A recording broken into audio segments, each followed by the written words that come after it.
வீராமர சீரியல்ல இப்போ ராட்டகாசமான எபிசோட் வந்திருக்கு. ஸ்கிப் பண்ணாம ஃபுல்லோடையும் கேளுங்க. அதுக்கு முன்னாடி இந்த வீடியோ பிடிச்சிருந்துச்சுன்னா லைக் பண்ணி பாருங்க. ரொம்ப பிடிச்சிருந்துச்சுன்னா நம்ம சேனலுக்கு வந்து சப்ஸ்கிரைப் பண்ணி கண்டினியூஸாக ஆதரவு தாங்க.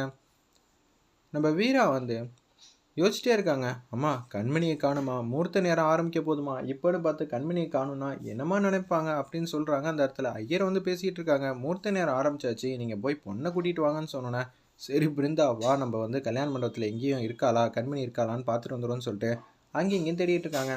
ஒரு பக்கம் ராஜேஷோட அம்மாவை வந்து பார்க்கலான்னு சொல்லிட்டு போனவங்க, அத்தை ஏன் அத்தை இப்படி பண்ணுறீங்க அப்படின்னு நம்ம கண்மணி வந்து அவங்க அத்தைக்கிட்ட அன்பா பசமாக பேசுகிறாங்க. அவங்க புரிஞ்சிக்காம வந்து, ஏய் நீ போய் அந்த குடும்பத்தில் போய் வாழ போகிறேன்னு நினைக்கிறத அவர் நினச்சாதான் எனக்கே வேதனையாக இருக்குது. ராஜேஷுக்கு எப்படி இருக்கும், மேலேருந்து இதெல்லாம் பார்த்துட்டு இருப்பான், நீ எல்லாம் எப்படி வந்து இருக்க போகிறேன்னு சொல்லி அந்த இடத்துல வந்து 2-3 வார்த்தை வந்து சொல்லிக்கிட்டே இருக்காங்க. அந்த இடத்துல இதை கேட்டோன்னே, நீங்களாம் புரிஞ்சுக்கிறதுக்கு இப்போதைக்கு தயாராக இல்லை, அதனால் நான் முடிவு பண்ணிட்டேன் அத்தை, என்னை மன்னிச்சிருங்க, நான் போகிறேன் அப்படின்னு சொன்னோன்னா, கதவு வந்து திறந்து வெளியில் போகலான்னு இருக்கிறப்ப ராஜேஷோட அம்மா வந்து குடுகுடுன்னு வாசலுக்கு வந்து கதை வந்து தாப்பா போட்டாங்க. நீ இங்கேருந்து போவே கூடாது அத்தை, நான் போகலன்னா கல்யாணம் நின்றுவோம், கல்யாணம் நடந்தாதான் எல்லாமே நான் நினச்சதெல்லாம் செய்ய முடியும் அப்படின்னு சொல்கிறாங்க. அந்த இடத்துல அந்த குடும்பத்தையே பழி வாங்கணும்னா மருமலாக இருந்து தான் பழி வாங்க முடியும், இதெல்லாம் உங்கள்கிட்டலாம் சொல்லிகிட்டு இருக்கலாம் முடியாது, கூடிய சீக்கிரம் நீங்களே புரிஞ்சுப்பீங்கன்னு இன்டெரக்டாக வந்து பேசுகிறாங்க. அந்த இடத்துல நம்ம கண்மணி அப்பன்னு பார்த்து, நீ நினச்சது என்ன, கோடீஸ்வரியான வாழ்க்கை தானே அமையும் தானே பேசுகிற, அந்த கல்யாணம் நிற்கட்டும், அப்போ தான் அவங்களுக்கு வந்து புத்திமதி வரும், அந்த கல்யாணம் நின்னாதான் நான் பட்டா அசிங்கத்தை திருப்பி அவங்களும் வந்து பெற முடியுங்கிற மாதிரி ராஜேஷோட அம்மா வந்து யோசிச்சுட்டு இருக்காங்க. உடனே போகலான்னு பார்க்குறாங்க. நம்ம கண்மணி கதவு தட்டலான்னு இருக்கிறப்ப பக்கத்தில் இருக்கிற பொருளை எடுத்து கழுத்துக்கிட்டே வச்சுட்டாங்க. நீ மட்டும் எங்கேருந்து போனேன்னு வச்சுக்கேன், அப்புறம் அவ்வளோதான், பார்த்துக்க, என்ன அனுப்பிச்சி வச்சதுக்கப்புறம் தான் நீ போக முடியும் அப்படின்னு சொன்னோன்னே, என்னத்தை இப்படியெல்லாம் பண்ணுறீங்க, மரியாதையாக பின்னாடி போ கண்மணி, இல்லைன்னா நான் என்ன செய்வேன்னு உனக்கே தெரியும்ல, நான் சொன்னது தான் செய்வேன், எனக்குன்னு வாழ்க்கையில் எந்த விதமான ஹோப்பும் இல்லை, நானே வந்து என்ன ஆனாலும் கவலையே இல்லை, ராஜேஷே இல்லை, அப்படி இருக்கும்போது நான் இருந்தா என்ன இல்லைனா என்ன, எனக்கு கவலையே இல்லை, நீ என்னை தாண்டி போனேன்னா நான் இதான் செய்வேங்கிற மாதிரி அந்த இடத்துல சொன்னோன்னே பின்னாடி வராங்க. அத்தை தயவு செஞ்சு அத்தை அப்படின்னு சொல்லி பின்னாடி போயிட்டு ஃபார்வர்ட் வந்து அப்படியே அந்த பொருள் எடுக்கலான்னு இருக்காங்க. நீ மட்டும் கிட்ட வந்தேன்னு வச்சுக்கேன், நான் என்ன செய்வேன்னு எனக்கே தெரியாதுன்னு சொல்லி உச்சக்கட்ட கோவத்தில் வந்து இருக்காங்க.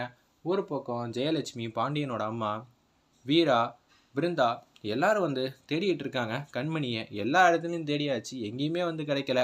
வள்ளி வந்து யோசிக்கிறாங்க, எப்படி அவள் வருவா, முகூர்த்த நேரம் பார்த்து அவள் மாட்டுக்கு வெளியில் வந்து கிளம்புறா, இதெல்லாம் நினச்சா எனக்கு காமெடியாக தான் இருக்குது. இந்த கல்யாணத்தை எப்படியாவது நிப்பாட்டலான்னு பார்த்தா அவங்க அண்ணனை வந்து அனுப்பிச்சி வச்சதுனால பழி வாங்குறதுக்கு தான் அந்த கல்யாணமா, ஓகே நம்ம அண்ணனுக்கு இதெல்லாம் தேவைதான், ஆரம்பத்துலேருந்து நான் சொல்லிட்டு இருந்தேன்ல, என் பேச்சை யாருமே கேட்கல, அதனால படட்டும் அப்படின்னு சொல்லிட்டு இருக்காங்க. அந்த இடத்துல நம்ம வள்ளி அப்பான்னு பார்த்து, அம்மா எங்கே தேடியும் வந்து கண்மணி வந்து கிடைக்கவே இல்லை, இப்போ என்ன பண்ணுறதுன்னு தெரில, கடைசி அக்காவுக்கு வந்து ஃபோன் கால் வந்திருக்கு, ஃபோன் எடுத்துகிட்டு எங்கேயோ போயிட்டாங்கன்னா பிருந்தா வந்து பேசுகிறாங்க, எங்கே போனாங்கன்னு தெரியலையே, கண்மணியெல்லாம் அப்படியெல்லாம் ஓடி போகிற பொண்ணெல்லாம் இல்லை, ராமச்சந்திரன்ட்ட சொன்னால் மட்டும்தான் சமாளிப்பாங்க அப்படின்னு சொன்னோன்னே ராமச்சந்திரன்ட்ட சொல்லான்னு இருக்கிறப்ப வள்ளி வந்துடுறாங்க. என்னம்மா கல்யாணம் பண்ண கூட்டிகிட்டு வர சொன்னா, என்ன அவன் மேக்கப் போட்டுட்டு இருக்காளா, போட்ட வரைக்கும் போதுமா, முகூர்த்த நேரத்தில் கல்யாணம் வந்து பண்ணணும் அப்படின்னு சொல்லி வள்ளி வந்து காமெடி பண்ணுறப்ப இவங்க தெரிஞ்சு பேசுகிறாங்களா தெரியாமல் பேசுகிறாங்களா ஒன்றும் புரியலையே. பொண்ணை காணும், என்னம்மா நக்கல் பண்ணுறியா, பொண்ணை கூட்டிகிட்டு வர சொன்னா பொண்ணை காணுங்கிற, என்ன ஆச்சு, கண்மணியை மண்டபத்திலே காணும் அப்படின்னு சொன்னா பேர் எதிர்ச்சியாக நிற்கிறாங்க. உன்னை கடுப்பாயிட்டாங்க அந்த இடத்துல வள்ளி. நான் தான் இந்த கல்யாணம் வந்து தலைப்பாடாக வந்து அடிச்சுக்கிட்டேன், வேணாம் யாராவது என் பேச்செல்லாம் கேட்டிங்களா, வாய் கொடுத்து என் பேச்சை வந்து யாருமே கேட்கவே இல்லை அப்படின்னு சொல்லி கண்ணா அப்படின்னா திட்ட ஆரம்பிச்சிடுறாங்க. தேவையெல்லாம் பேசாதீங்க, நாங்களும் மரியாதையான ஃபேமிலி தான், நானும் ஆரம்பத்துலேருந்து பார்க்குறேன், இந்த மண்டபத்துக்கு வந்ததுலேருந்து நீங்கள் கொஞ்சம் திமிராக தான் நடந்துக்கிட்டீங்க, சரி பொண்ணு வீட்டுக்காரங்க இவ்வளோ ஜாம்னு கல்யாணத்தை வந்து பண்ணுறாங்கன்னு சொல்லி நானும் கொஞ்சம் எல்லா போட்டுன்னு சொல்லி விட்டு கொடுத்து நின்னா, என்னம்மா கல்யாணம் பண்ண கூட்டிகிட்டு வர சொன்னால் ஓவராக தான் பண்ணுறீங்க அப்படின்னு சொல்கிறாங்க. ஒன்று கண்மணிலாம் எங்கேயும் போயிருக்க மாட்டா, இங்கே தான் எங்கேயாவது இருப்பா, கண்மணிக்கு ஏதோ ஃபோன் கால் வந்துச்சு அதனால தான் போயிட்டா, கண்மணி இங்கே இருக்கும்போது நானே கவனிச்சுக்கிட்டே இருந்தேன், அவளுக்கு இந்த கல்யாணத்தை வந்து பிடிக்கவே இல்லை, ஏன்னா அவளை சுத்தமாக வந்து பிடிக்காம தான் நீங்கள் சம்மதம் வந்து சொல்ல வச்சுருக்கீங்க, எனக்கு நல்லாவே தெரியுதுன்னு வள்ளி வந்து மாற்றி மாற்றி பேசுகிறாங்க. அந்த இடத்துல வள்ளி இதெல்லாம் உன்னோட வேலையா, என்னென்ன நினச்சிக்கிட்டு இருக்க, இவங்களுக்கு கல்யாணம் நடக்கலைன்னா 10 பைசா கூட கவலை இல்லை, இவங்க குடும்பத்துக்கெல்லாம் கௌரவமே இல்லை, ஆனால் ராமச்சந்திரன் ஃபேமிலிக்குன்னு ஒரு கௌரவம் இருக்குது, ராவன் கல்யாணம் வந்து கடைசி நேரத்தில் நிப்பாட்டணும்னு நான் நினைப்பேன், அப்படி நிப்பாட்டணும்னா ஆரம்பத்துலேயும் சொல்லிகிட்டு இருக்கேன், உன் மேலே சத்தியமா இந்த கல்யாணத்தை நிப்பாட்டினதுக்கும் எனக்கும் இந்த பிரச்சனைக்கும் எனக்கு எந்த சம்மந்தமும் இல்லை, நான்லாம் கண்மணியெல்லாம் எதுவும் ஒளிச்செல்லாம் வைக்கலன்னு சொல்லி அந்த இடத்துல சொன்னோன்னே, நீ எதுவும் பண்ணலனா வேற யார் பண்ணியிருப்பா, அதான் தெளிவாக சொல்கிறேனே, பாண்டியன் வந்து போயிட்டான், இந்த குடும்பத்தை வந்து நம்மளால் பழி வாங்க முடியாது அப்படின்னு சொல்லி யோசிச்சுட்டு இருக்கும்போது தான் இப்படி ஒரு நம்பிக்கையை கொடுத்துட்டு இந்த மாதிரி பண்ணிட்டாங்க. இது எல்லாத்துக்கும் யாரும்மா பொறுப்பு? நீங்க வந்து பொறுப்பா? அப்படின்னு சொல்லி கேட்குறாங்க நம்ம வள்ளி. என்ன ஓவரா தான் பேசுறீங்கன்னு சொல்லி வீரா வந்து கடுப்பாய் திட்ட ஆரம்பிக்கிறாங்க. நிறுத்துமா! பொண்ண ஒழுங்கா வளர்க்க தெரியல. கல்யாண நேரத்துல, முகூர்த்த நேரத்துல பொண்ண காணோம். ஓவரா திமிரா பேச வந்துட்ட. என்ன நினைச்சிட்டு இருக்க? பேசுறதுக்குன்னு உங்களுக்கு ஏதாவது தகுதி இருக்கா? பொண்ண வச்சுக்கிட்டு நீ எதுவா இருந்தாலும் பேசு. கல்யாணம் பண்ணுவோம். பக்கத்துல இருக்காளா இப்ப? அப்படின்னு சொல்லி சவுண்ட் குடுத்து பேசினோனே, ஆமாமா. இப்படியெல்லாம் நடந்திருக்கா? ஓகே. இந்த குடும்பமே இப்படிதான்னு சொல்லி எல்லாரும் வீரா ஃபேமிலிய வந்து தப்பு தப்பா பேசுறாங்க. மாறன் யோசிச்சுட்டே இருக்காங்க. என்னடா பிரச்சனை? ஒண்ணுமே புரியலையே. ஒருவேள கல்யாணத்த பிடிக்காம தான் வந்து வீரா ஃபேமிலியெல்லாம் சேர்ந்து சொல்லி வச்சிருக்காங்களோ கண்மணிக்கு. ஒண்ணும் புரியலையே! அப்படின்னு சொல்லி யோசிச்சுட்டு இருக்காங்க நம்ம மாறன் அந்த இடத்துல. அப்பன்னு பார்த்து கண்மணி மேல எனக்கு முழு நம்பிக்கை இருக்கு. எல்லாரும் வந்து தேடுங்க. அண்ணே முகூர்த்தமே முடிய போகுது. இப்போ உட்காந்து கண்மணிய தேடுங்க தேடுங்கன்னா, என்ன அர்த்தம்? எனக்கு ஒண்ணும் வந்து புரியல. வேற ஏதோ இங்க ஏதோ தப்பு நடந்திருக்கு. அதத்தாங்க நானும் சொல்றேன். வேற ஏதோ தப்பு நடந்திருக்கு. கண்மணி வந்து ஏதோ யாருக்கோ ஒரு பிரச்சனை வந்திருக்கு. உதவி செய்ய தான் போயிருக்கா. சரிம்மா, நல்லாவே பொது சேவை செய்யட்டும்ங்கிறேன். ஆனா அத நம்மள்ட்ட சொல்லணுமா இல்லையா? எதுவுமே சொல்லாம கொள்ளாம போனா என்ன அர்த்தம்? அப்பன்னா இந்த குடும்பத்த இப்பயே மதிக்க மாட்டேங்கிறா.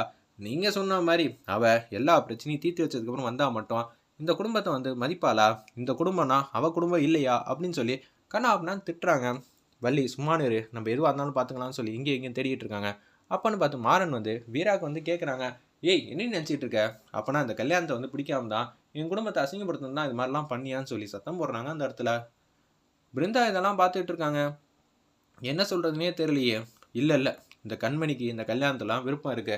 அதுலலாம் இல்லன்னு சொல்லவே முடியாது. நான் ஏதோ கோவத்துல பேசிட்டேன். அண்ணி எங்க தான் போனாங்க? ஏதோ ஃபோன் கால் வந்துச்சு.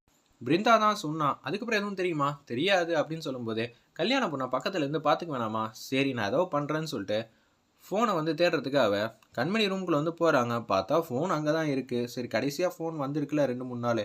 அதுலேருந்து ட்ரை பண்ணி பார்ப்போம்ன்னு பார்த்தா, இப்போ மண்டபத்துலேருந்து போன டயத்துக்கும் இப்போக்கும் கொஞ்சம் நேரத்துக்கு முன்னாடி தான் ஃபோன் வந்திருக்கு. அந்த ஃபோனுக்கு ட்ரை பண்ணுவோம்ன்னு பார்த்தா, இது மாரி இந்த இதுலேருந்து பேசுறோம். இந்த லொகேஷன் எங்க இருக்குன்னு கேட்குறாங்க.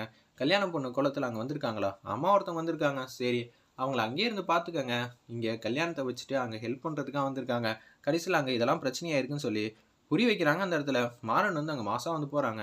உள்ளுக்குள்ள வந்து கதவ தாப்பா போட்டுருக்காங்க. என்ன நடக்குதுன்னே தெரியலன்னு சொல்லி அங்க இருக்கிறவங்கலாம் ரூம் கதவ வந்து தட்டுறாங்க. "அத்த எல்லாரும் கதவு தட்டுறாங்க. பிரச்சனையா எழுப்புது அத்த. தேவையில்லாம பண்ணாதீங்க அத்த" அப்படின்னு சொல்றாங்க அந்த இடத்துல. அப்பன்னு பார்த்து மாறன் வந்து மாசா வந்துடுறாங்க. "என்னாச்சு? எதுவும் பிரச்சனையா?" ராஜேஷோட அம்மாவ பார்க்கலான்னு சொல்லிட்டு ஒருத்தவங்க வந்திருக்காங்க. ஆனா கடைசியில வந்து உள் தாப்பா போட்டுக்கிட்டாங்க. என்ன நடக்குதுன்னு ஒண்ணும் புரியலன்னோனே, "தள்ளுங்க" அப்படின்னு சொல்லிட்டு ஒரு லைட்டா வந்து கதவ வந்து உதைக்கிறாங்க. கதவு மட்டும் ஓப்பன் ஆயிடுது. இவ்வளவு நேரம் வந்து ராஜேஷோட அம்மா அவங்க கழுத்து பக்கத்துல ஒரு பொருள் வந்து வச்சிருந்தாங்க. இப்ப நம்ப மாறன பார்த்தோன்னே, கண்மணி பக்கத்துல வந்து வச்சிடுறாங்க. எப்படி இருந்தாலும் உன் குடும்பம் வந்து அசிங்கப்பட்டு நிக்கணும்டா. அதுக்கு தான்டா நான் யோசிச்சுட்டு இருந்தேன். என்னால எதுவும் பண்ண முடியாம போயிடுச்சு. ஆனா இந்த வாட்டி உங்கள எல்லாரையும் வந்து அசிங்கப்படுத்தாம விட மாட்டேன். கண்மணி இங்கேருந்து